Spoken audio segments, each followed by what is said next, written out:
Navsanket news, अचूक आणि निर्भीड बातमीचा नवसंकेत।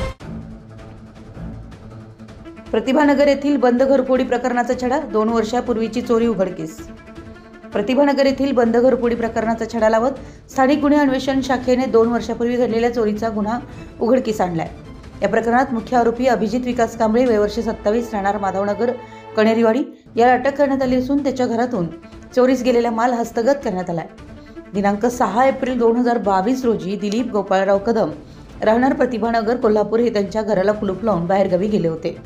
या काळात अज्ञात चोरट्याने त्यांच्या घराच्या खिडकीचे गज कापून आत प्रवेश करत TCL कंपनीचा 43 इंची LED टीव्ही आणि 2 गॅस सिलेंडर चोरीला नेले। याबाबत राजारामपुरी पोलीस ठाण्यात गुन्हा दाखल करण्यात आला। पोलीस अधीक्षक महेंद्र पंडित यांनी घरफोडी व चोरी प्रकरणाचा समांतर तपास करण्याचे आदेश दिले होते।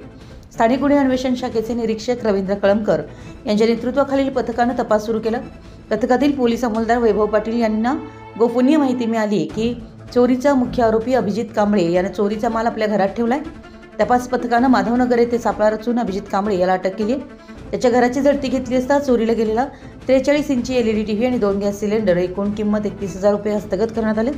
अभिजित कांबळे यांनी पोलीस तपासादरम्यान दिलेल्या कबुलीत सांगितलं की त्याने आपल्या साथीदार राहुल देवकर राहणार 32 शिराळा सांगली याच्यासोबत मिळून 2 वर्षापूर्वी प्रतिभानगर येथील घरफोडी केली होती।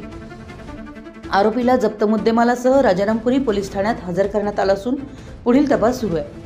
या कारवाईत पोलीस अधीक्षक श्री महेंद्र पंडित यांच्या मार्गदर्शनाखाली निरीक्षक रवींद्र कळमकर, सहाय्यक पोलीस निरीक्षक चेतन मसुडगे आणि पोलीस अंमलदार वैभव पाटील, परशुराम गुजरे, संतोष बर्गे, विशाल खराडे, प्रवीण पाटील, गजानन गुरव, योगेश गोसावी, प्रदीप पाटील, महेंद्र पोरवी, शिवानंद मठपती यांनी सहभाग घेतला। कोल्हापूर पोलिसांच्या या यशस्वी कारवाईचं सर्वत्र कौतुक होत आहे। आपल्या परिसरातील महत्त्वाच्या बातम्या पाहण्यासाठी आमच्या नवसंकेत न्यूज चॅनलला YouTube वर सबस्क्राइब करा आणि बेल आयकॉन प्रेस करा।